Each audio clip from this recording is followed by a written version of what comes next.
In the heart of the mountain town of Serra Alta, where the wind whispers secrets among pine trees, Clara, a 47-year-old widow, lived in a stone house overlooking the valley. The crackling of the fireplace warmed her nights, but not the void that her husband's death had left 5 years ago. His brown hair, slightly gray, framed blue eyes that held longing, and his fair skin reflected the loneliness of someone who had become accustomed to silence. Clara found solace embroidering by candlelight, but that night, the fabric felt heavy, as if it were sewing together memories instead of threads. It was midnight when his daughter, Marina, and son-in-law, Tomas, arrived for a stay at the house. Marina, aged 25 and with golden curls, brought laughter that Clara hadn't heard in months.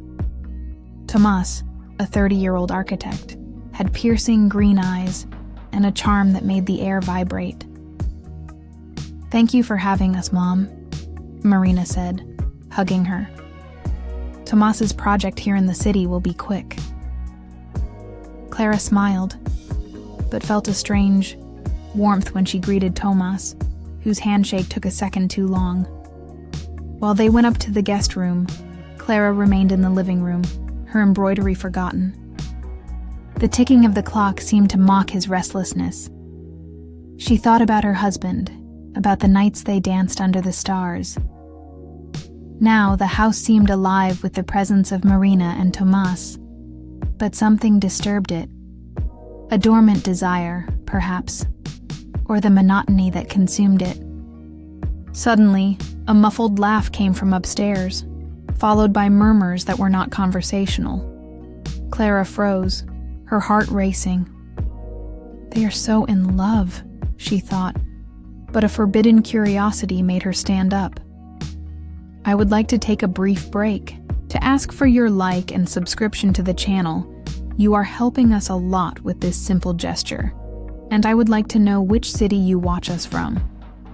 With light steps, she climbed the wooden stairs, each creak amplifying her hesitation. The sounds from the guest room became clearer. Laughter, sighs, whispered promises. Clara stopped in front of the door, her hand hovering over the handle. "What am I doing?" she wondered, but the heat in her chest pulled her in like a magnet. It was wrong, but the temptation to know, to feel something other than loneliness, was stronger. The house, once a refuge, now seemed like a labyrinth of hidden desires. The stone house in Serra Alta seemed to pulse with secrets that night. Clara, standing in front of the guest room door, felt her heart pounding. Marina and Tomas's murmurs passed through the wood, sweet as honey, but sharp as a blade. She knew she should turn back, but her feet wouldn't obey. Marina's laughter, so lively, contrasted with the stillness that Clara had carried for years. Just a moment, he thought, placing his ear against the door, the cold of the doorknob brushing his trembling hand. "Tomas, slow down," he heard Marina whisper, laughing. "Mommy is right there in her room." Tomas's voice, deep and confident, replied, "Relax, love. She's sleeping. She can't hear anything." Clara swallowed, her face burning. The mention of her, so casual, ignited a mixture of shame and something else, a spark of desire that scared her.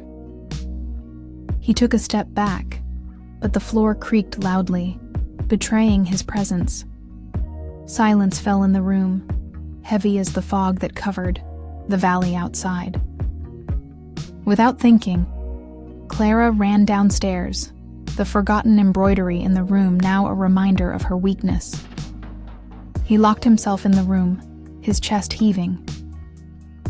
"I'm a fool," she murmured, looking at her reflection in the mirror. His blue eyes seemed more alive, but filled with guilt. The house returned to silence, except for the wind that blew through the windows. She tried to sleep, But Marina and Tomas's voices echoed in her mind, mixed with her husband's memories. Nights of passion that now seemed like a distant dream. At dawn, the sun gilded the pine trees, but Clara was still shivering. Marina went down to the cafe, her golden curls loose, her smile light. "Good morning, Mom. Did you sleep well?" he asked, pouring tea. Clara nodded, forcing a smile. "What about you, darling?" Marina laughed. "Tomas snores like a saw, but I survived." The daughter's relaxation was a relief, but also a knife. She didn't know about her mother's mistake. Tomas appeared soon after, his shirt unbuttoned, revealing a glimpse of his tan chest.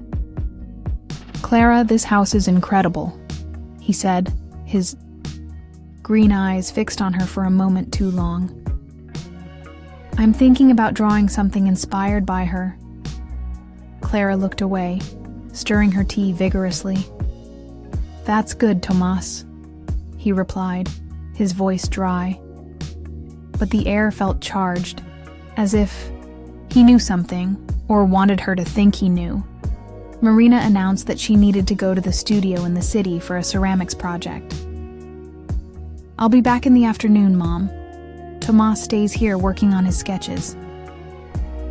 Clara felt a chill run down her spine. "No problem," he lied as Marina left, leaving a void that seemed to invite trouble. Tomas approached the window, the pencil twirling between his fingers. "You know, Clara, you have a calm way about you. It must be difficult, alone here," he said, his voice soft, almost intimate. Clara squeezed the cup, the heat of the tea swimming against the fire that was rising up the back of her neck. "I'll manage," he replied, enjoying the tension. He smiled, one corner of his mouth turning. "If you need company, just call." The words hovered, ambiguous but dangerous. Clara got up, pretending to tidy the kitchen, but her mind was spinning. Last night's curiosity now had a price, and Tomas seemed ready to pay it. The sun climbed through the Serra Alta pine trees, but inside Clara's stone house, the air seemed still, charged with a tension she could barely name. After Marina left, Clara cleaned the kitchen, avoiding Tomas's eyes, who was sketching drawings in the living room. His pencil scratched the paper with a hypnotic cadence, and each sound seemed to amplify the silence between them. She wanted to go up to her room, hide, but something was holding her back. Perhaps the guilt of the night before, perhaps his gaze, which seemed to see beyond the facade she had built. "Clara, come here for a second," called Tomas, his voice soft, but with a tone that made the hairs on the back of his neck stand up. She hesitated, drying her hands on the tea towel, and walked over, keeping the table between them. He turned, the notebook around, showing a sketch of the house. Precise lines, but with a window that wasn't there, as if he'd imagined a secret. "What do you think?" "I think you deserve a place that reveals more of you," he said, his green eyes shining, with something that wasn't just architecture. Clara frowned, her heart racing. "It's just a house, Tomas," he replied, but his voice betrayed a weakness. He stood up, walking around the table slowly, like a feline. "It's not just a house. It's where you're hiding, isn't it?" The words hit like an arrow. She backed away, but the wall of the room stopped her. "You heard us yesterday, didn't you?" he asked, lowly, his smile subtle. Clara opened her mouth to deny it, but he raised his hand. "Don't lie. I saw the way you looked at me today. You're not as indifferent as you pretend." Clara's world spun. The guilt of having spied, which she had tried to bury, now swallowed her alive. "You're wrong," he said, but his voice was shaking. Tomas took a step closer, his perfume, something woody, intoxicating, invading her space. "I'm not, Clara. And you know what? I think you liked what you heard." Then, he took his cell phone out of his pocket and opened a photo, a selfie of him and Marina, but with an old message visible. "I want to surprise you today." It was from another woman, not Marina, dated weeks ago. Clara froze, the shock, extinguishing any desire that still burned. "What is that?" he asked, his voice hard now. Tomas shrugged, his smile colder. "A slip. But you slipped too, didn't you? We're similar, Clara. We keep secrets." The revelation hit her like a slap. It wasn't just her who had crossed a line the night before. Tomas had betrayed Marina, and now he was using Clara's mistake to manipulate her. "You won't say anything," he said, his voice a dangerous whisper. "Because if you tell me, I'll tell you what I saw you do." The room seemed smaller, the air suffocating. Clara felt anger, shame, but also a painful clarity. Her curiosity had led her into a trap, but Tomas's betrayal was a greater poison. "Get out of my way," he ordered, pushing him with surprising force. He laughed, but backed away, raising his hands. "Think about it, Clara. We have a lot to lose." He returned to his notebook, as if nothing had happened, but the weight of the photo and the threat stayed with her. Clara went up to her room, locking the door. Sitting on the bed, she looked at her hands, which were shaking. The woman who embroidered dreams now held a nightmare. Marina didn't deserve this, but how to protect her without exposing herself?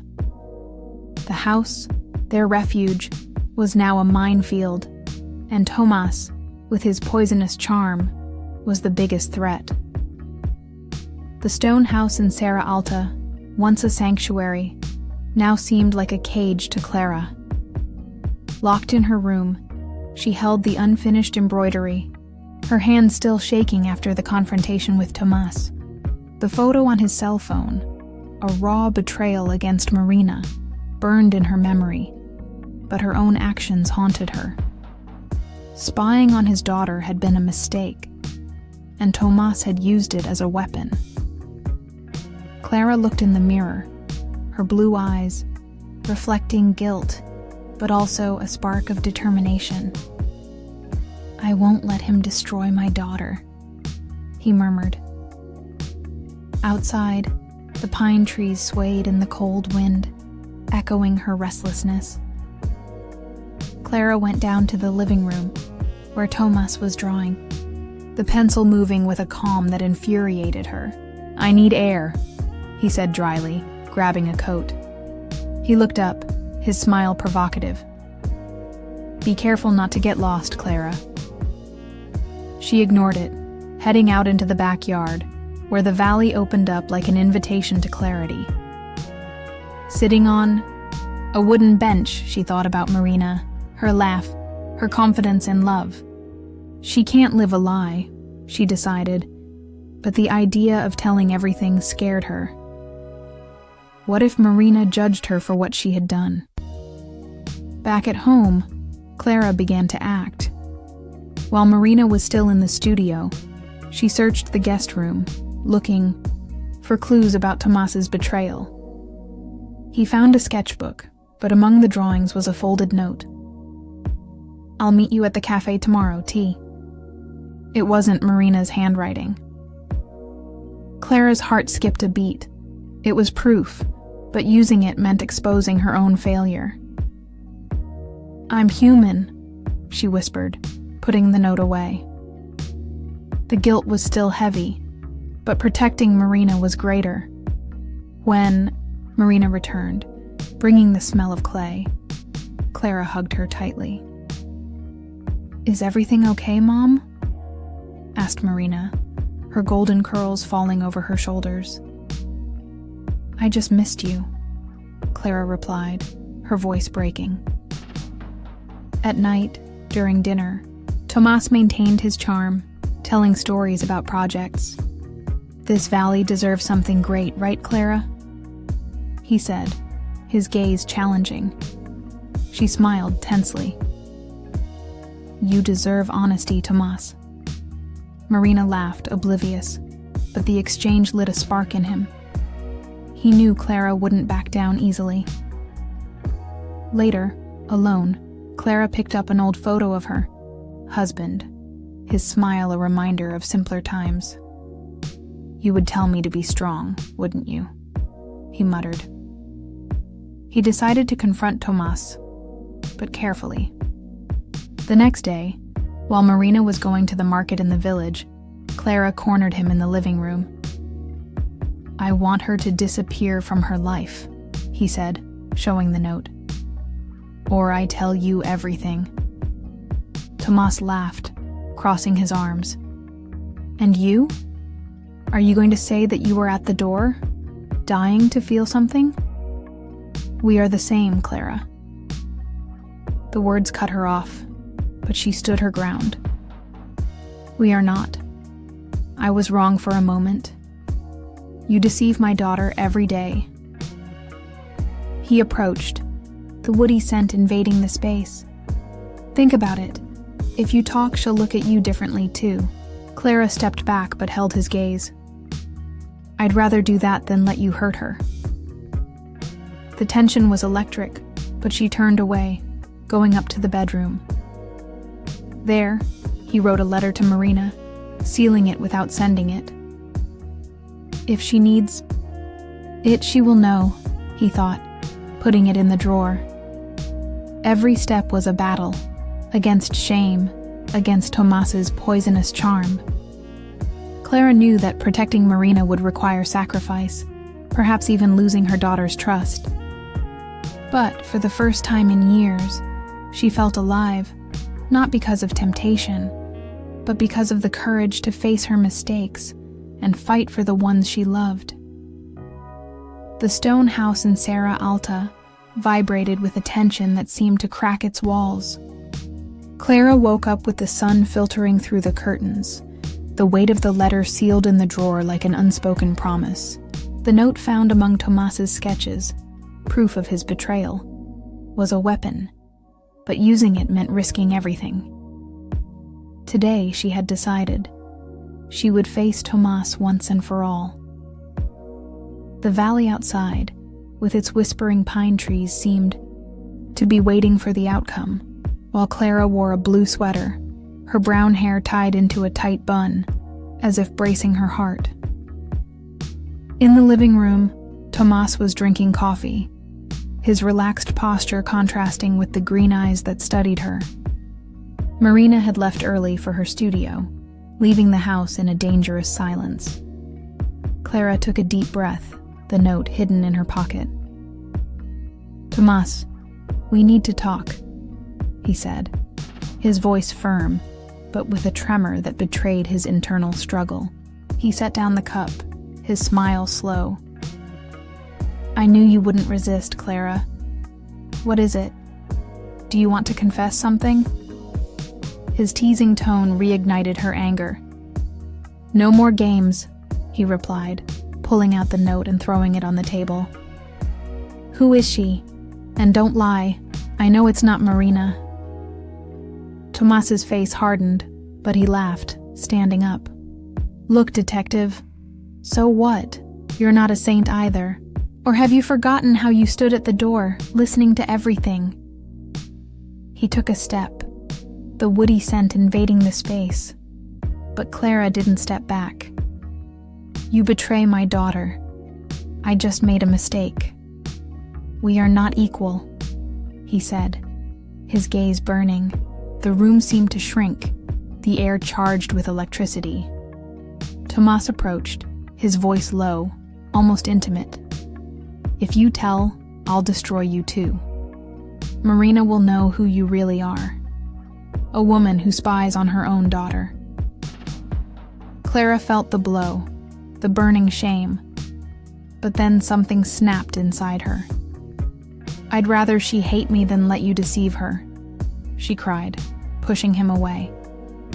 The strength of his own voice surprised her, echoing like thunder. Just then, the front door creaked.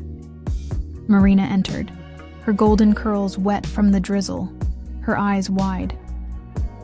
"What's going on?" he asked, his voice shaking. Clara froze, the note still on the table, while Tomas composed himself, the charm returning like a mask. "Nothing, love. Just a silly argument with your mother," he said. But Marina grabbed the note before he could reach it. His eyes ran over the words, his face turning pale. "Thomas, what is this?"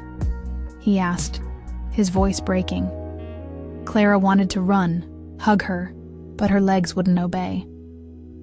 "Marina, she began. But her daughter cut her off, turning to Tomas. "Answer!" he shouted. He hesitated, the smile fading. "It's just a friend, love. It's nothing." But Marina threw the note on the floor, tears flowing. "You lied to me. Again." She looked at Clara, confused, hurt. "What about you, Mom? Did you know that and didn't say anything?" Clara's world collapsed. The guilt for spying, the fear of losing Marina, everything exploded there, in the room that had once been her refuge. "I found out yesterday," he said, his voice hoarse. "I wanted to protect you." Marina shook her head, running off to her room. Tomas tried to follow her, but Clara grabbed his arm. "You caused this. Now face it," he hissed. He let go, but didn't go after it. For the first time, he looked defeated. Clara stood still, the silence in the house heavier than ever. Truth had exploded, but at a high cost. She knew that saving Marina from betrayal was just the beginning. Now, she needed to save her daughter's love for herself. The twilight dyed Serra Alta purple, the pine trees whispering as if they kept the secrets of the stone house. Clara was on the balcony, her embroidery forgotten in her lap, her blue eyes fixed on the valley. The confrontation in the room had left scars. The betrayal note had exposed Tomas, but it had also opened a rift between her and Marina. The daughter had locked herself in the guest room, refusing to speak, while Tomas packed a suitcase in silence, his charm crumbling. Clara felt the weight of guilt, but also a bittersweet relief. The truth, although painful, was a step towards Marina's freedom. At the end of the afternoon, Marina emerged, her golden curls undone, her eyes red. "Why didn't you tell me sooner, Mom?" he asked, his voice fragile, sitting next to her. Clara took a deep breath, the cold of the balcony calming her restlessness. "I wanted to be sure, daughter. And I was ashamed of myself." Marina frowned, confused. Clara hesitated, but decided to be honest. "I heard you one night. I shouldn't have, but I did. It was a mistake, and Tomas used it against me." Marina remained quiet, absorbing the words. "You invaded my privacy," he said, quietly but without anger. "But he cheated on me. That's worse." Clara held her hand, surprised when Marina didn't pull. "I just wanted to protect you," he murmured. Marina nodded, tears falling. "I know, Mom. It just hurts." They were silent, the wind carrying away some of the tension. For the first time, Clara felt that the truth, even imperfect, united them.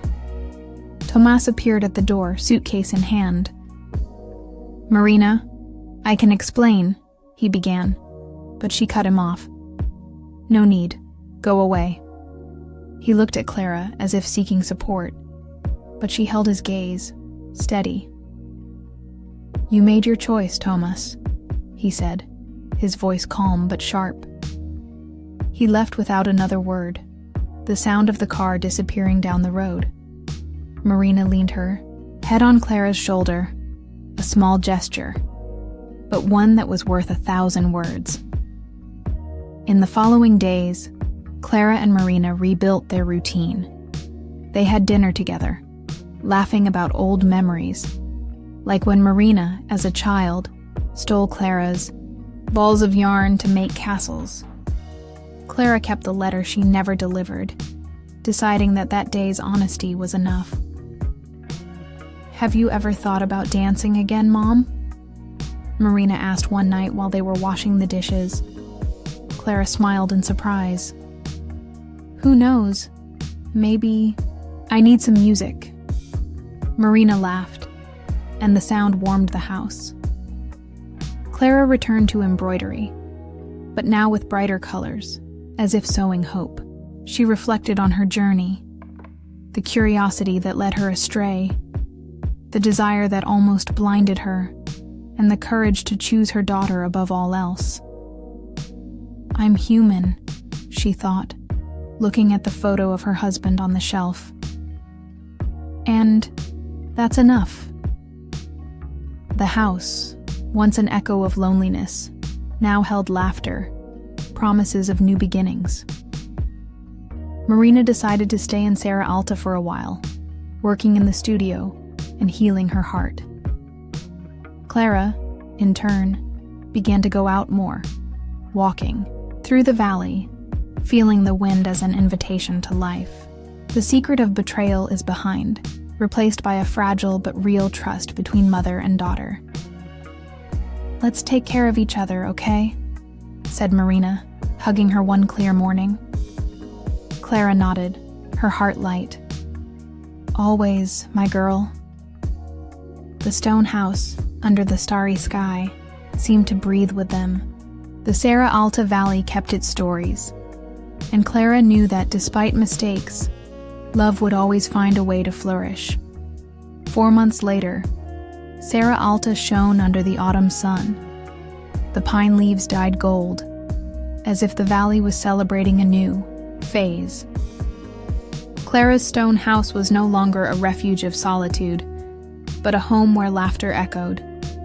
Clara, now with her brown hair loose, less gray in the light, walked through the yard with a pot of lavender that she and Marina planted together. Her blue eyes carried a conquered serenity, and the embroidery, once an escape, now adorned the walls with vibrant patterns, like a map of her redemption. Marina, with her golden curls tied up in a scarf, worked in the village's studio, creating ceramics that she sold in the square. She came home with stories, her smile lighter, although sometimes her eyes betrayed the longing for a love that didn't work out. "Look, Mom, I made a dish with stars." He showed it one afternoon, proudly. Clara laughed, playing the piece. "It's beautiful, daughter, just like you." Marina blushed, and the two sat on the balcony, the wind carrying the scent of lavender. Thomas did not return to Serra Alta. They found out, through acquaintances, that he had moved to the capital, immersed himself in new projects, but without the shine he had before. Clara wasn't angry, just relieved. "He made choices and we made ours," Marina said one night, as they baked bread. Marina nodded, stirring the dough. "Thanks for telling me the truth, Mom, even though it hurt." Clara squeezed her hand, her heart warm. Honesty, even if late, had strengthened them. Clara started dancing again, as Marina had suggested. She signed up for a class in the village, twirling to the sound of violins, her body remembering steps her husband had taught her. "You're shining, Mom," said Marina, watching her rehearse. Clara laughed, panting. "It's just the sweat, honey." But I knew it was more. It was life, pulsing after years of being dormant. She was thinking about that night's mistake, about the curiosity that almost lost her, but also about the courage that brought her back. "I made a mistake, but I chose love," she reflected, looking at the photo of her husband, now next to one of Marina smiling. One night, under a star-studded sky, Clara and Marina made a bonfire in the backyard. The crackling of firewood mixed with their laughter as they told silly stories, like the time Marina tried to paint the house with mud. "You are my home, Mother," said Marina, hugging her. Clara felt hot tears, but smiled. "And you are my dance, daughter." The valley seemed to listen, the wind carrying his words like a promise. Clara learned to embrace her humanity, her desires, her flaws, her strength. The stone house, once marked by secrets, now held memories of healing. Marina planned to open a bigger studio, and Clara dreamed of a trip, perhaps to see the sea. "What's next, Mom?" asked Marina, throwing a branch into the fire. Clara looked at the stars, her heart full. "We live, daughter, and we live well." Serra Alta slept under the moonlight, and Clara's house shone, no longer with the flame of temptation, but with the light of love that resisted everything. She knew that the past had shaped who they were, but the future belonged to them. Two women, imperfect but united, dancing to the beat of a new beginning. Don't forget to like and subscribe to help us, and tell us where you watch us from.